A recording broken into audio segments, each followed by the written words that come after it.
হাম প্রাদুর্ভাবের কারণ খোঁজা এবং দায়ী ব্যক্তিদের চিহ্নিত করতে 10 সদস্যের তদন্ত কমিটি গঠনের নির্দেশ কেন দেয়া হবে না তা জানতে রুল জারি করেছেন হাইকোর্ট। একই সাথে প্রাদুর্ভাব মোকাবেলায় সরকার কি ব্যবস্থা নিয়েছে তা জানাতে 30 দিনের মধ্যে প্রতিবেদন দাখিলের আদেশ দেওয়া হয়েছে।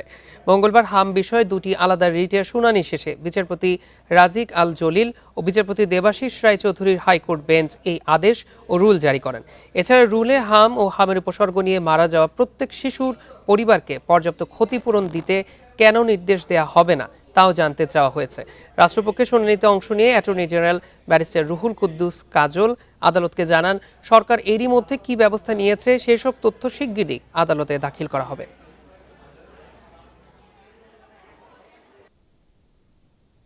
আজকে যে আদালত যে রুল ইস্যু করেছেন, রুল ইস্যুর বিষয়টি তো হচ্ছে যে কমিশন কেন গঠন করা হবে না এবং 10 সদস্য বিশিষ্ট একটা উচ্চ পর্যায়ের কমিটি কেন গঠন করা হবে সেটি হচ্ছে আদালতের বিচার্য বিষয়বস্তু।